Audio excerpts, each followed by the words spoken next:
I am what Hegel calls reason in the process of trying to recognize itself in the world. I'm trying uh, to recover my own identity with the world, and the present is rational. History is rational, which means that history and the present world are the manifestation of reason. And in order to liberate myself and to spiritualize myself, I must recognize myself in the present. And Hegel's philosophy is the philosophy of the present. It's to conceptually grasp the events unfolding right before our eyes. And the purpose of cultural Hegelianism is to grasp in its self-movement the totality of being. My purpose is to capture, to conceptually grasp the whole of being. So one day, every human consciousness will become a cultural Hegelian, because we're all part of the same being and there's only one being. And I will try to penetrate the mind of Vladimir Putin. And I made videos claiming that Vladimir Putin is not free. It is not he who is acting, it is God who is acting through him. And he's a puppet of God in God's eternal tragic and comical show. And cultural Hegelianism is the attempt to unify pop culture and art at large, Hevola's mysticism and religion at large, and Hegel's philosophy, which includes in itself the anti-Hegelians, post-Hegelian philosophers, because the movement of Hegel's philosophy consists in negating itself and coming back into itself after having been self-negated. And this movement of self-negation and returning to the self is the movement of Hegel's philosophy. And I will show this book by Julius Evola. I haven't read the book, but I don't need to, because it is within the very concept of speculative logic that East only exists in relation to the West, so that the East is Eastern only to the extent that it is not Western, and the West is only the West to the extent that it is not Eastern. So both have their identity in their mutual negation, but they have their identity in their difference, and they are conceptually connected with one another. And I said in another video that I will make spiritual jokes as long as I can, while perfectly knowing that I will soon be in a position where I won't be able to laugh anymore, but I will be true to myself, and I will make this divine comedy show as spiritually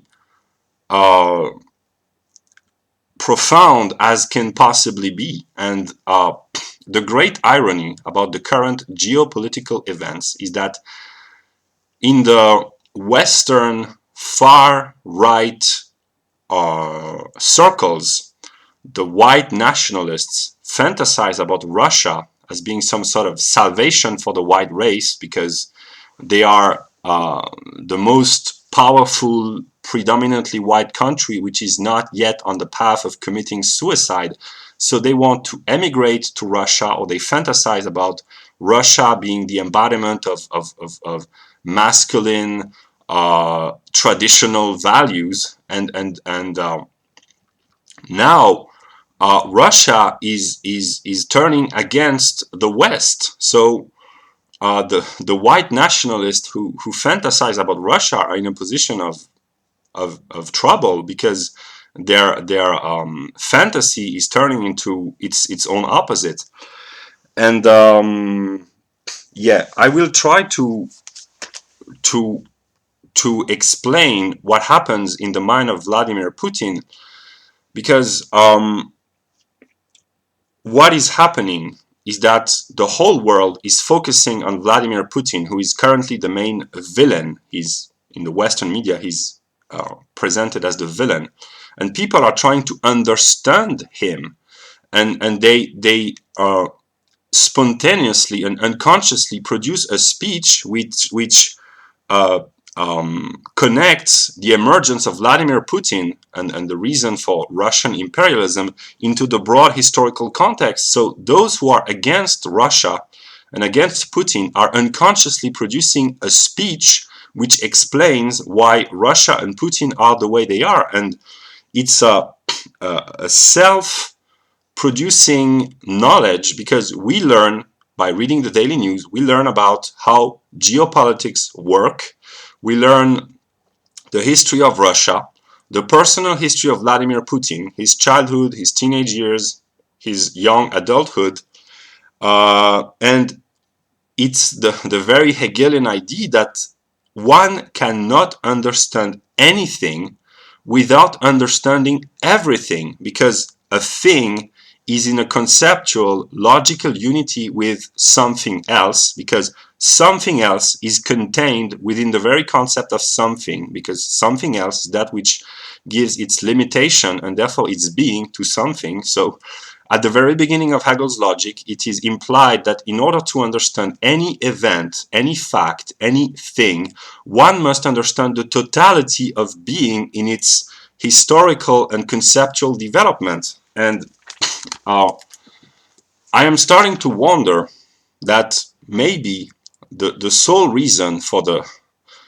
Russian Revolution, the reason why it occurred, is because it would make the Russian people familiar with Hegel, because in Russia, people know Hegel through the mediation of Marx, and Marxism and Leninism and Stalinism have been a great influence, for better and for worse, to the Russian people, and they were influenced by Hegel.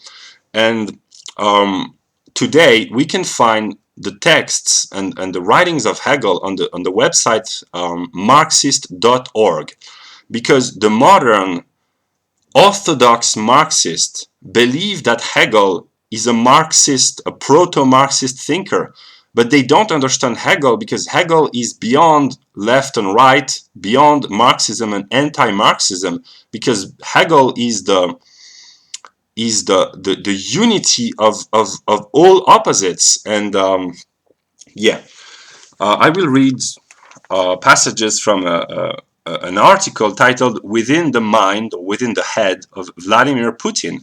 And the whole world is in the process of understanding how geopolitics work, how politics work, and the history of mankind and the history of Russia, which is connected to the history of Western Europe in its conflictual dialectical interaction, is being revealed. So we are in a process of self-revelation by world spirit of himself to himself. And here's what the article says, that he wants to, the author of the article, the text, is Vladimir Fedorovsky, whose mother is Russian and whose father is Ukrainian. So he's in a tragic position because his mother and his father are in a conflict with one another, and spirit is in a tragic conflict with itself, because the father of spirit is logic in Hegel's system, and the mother of spirit is nature, and the purpose of spirit is to reconcile the father with the mother, in a Hegelian sense, to reconcile the eternal word of God, the Logos, with the natural world. And nature is the realm of suffering and pain and death, and spirit is that which reconciles nature with logic, and which spiritualizes nature by a logical process. That's the entire philosophy of Hegel. So this person, Vladimir Fedorovsky, is made in the image of God like everyone else. He says that he wants to draw a picture or a portrait, an image of the master of the Kremlin.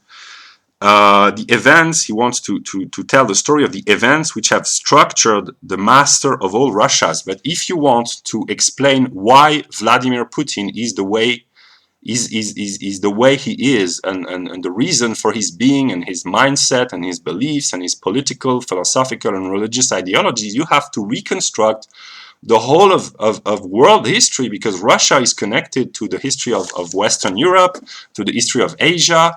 It's a country which is torn apart within East and West, which is trying to make a synthesis between Eastern influence and Western influence, which is at conflict with itself because it rejects the West while at the same time being fascinated by the West and being in admiration and in awe of Western powers and Western influence. And we are in a process of learning the workings and the schemings and the manipulations and the processes of geopolitics. So this current conflict is a lesson, a spiritual and philosophical lesson made manifest for all to see. And what we learn about modern current geopolitics is how geopolitics has worked since the beginning of time. And he says, the author, that he wants to enlighten the fundamental points. And when we use the word fundamental, it means the ground of all things, and in the absolute, the ground of all things is God. So he who comes back to the fundamentals of being is in a process of rejoining with God. That's Hegel's logic. He says that Putin has learned to take strength and to strengthen himself by using the force of his opponent. By he's being a practitioner of martial arts and judo. I don't know how it says in English. And judo is a dialectical martial arts because you have to use the strength of the opponent to destabilize him and to strengthen yourself by dialectically negating the strength of the other and using his own weapons against him. And that's the whole purpose of dialectics. So martial arts are dialectics made manifest in the realm of sport. And he's a man used to duplicity, to have a dual aspect, and God himself is a self-deluding principle, which is the source of all deceit, but also the source of all truth, because truth only exists to the extent that it overcomes deception. And he dreams himself as being a new Tsar, a new Caesar of Russia, and he has a will to power, but the will which is impregnated within the mind of Vladimir Putin is not his own will. It is the will of God made manifest in a figure of consciousness, namely Vladimir Putin, and he's unconsciously working for the self-revelation of God. And the journalist, the author of the article, says that there are psychological factors which have shaped his youth, and the more you understand the determinism, the conditions which have made Vladimir Putin the man he is, the psychological, biological, sociological, political, geopolitical, the more you understand his childhood, his teenage years, the context in the collapsing Soviet Russia, the will to have a revenge against the decline of Soviet Russia, to take a revenge against the West, the will to transcend the borders, which is a logical determination, this imperialist will, this will to power, the sanctions brought about against Russia by the international financial system, the hatred which is fueled by the West against Russia, while the West feels self-righteous in condemning Russia. It's a dialectical process. They think of themselves as heroes while condemning morally the Russians as villain, and it's a dialectical process of a feeling of self-righteousness and hatred for the other, which is considered to be the enemy, and it's a mutual, reciprocally determining process. And I will continue, but I just want to say that we are in a process of self-revelation of our spiritual identity, and spirit is that which includes within itself the whole of being, all layers of being, natural, spiritual, logical. And I will, as long as I can, produce a speech which explains the geopolitical aspect of the current situation. So yeah.